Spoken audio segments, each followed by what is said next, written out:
How to hide or unhide post on Reddit. For this, go ahead and launch a Reddit application on your mobile device. Make sure you are logged into your Reddit account.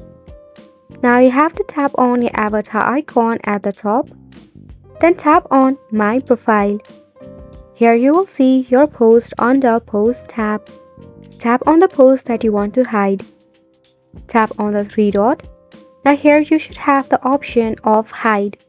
If you cannot find this option here, head back. Again tap on the three dot, then tap on Hide option given to you. If you do not have a hide account just like me, chances are Reddit have removed the hide option for now. But however, this is for temporary adjustment and after an update, this issue must be solved. For that, open up your App Store or Play Store, then tap on Reddit. And if there is an update, leave it for an update. If not, press and hold the Reddit application and head to App Info. Tap on the force stop, then head to Storage and Cache, then tap on Clear Cache.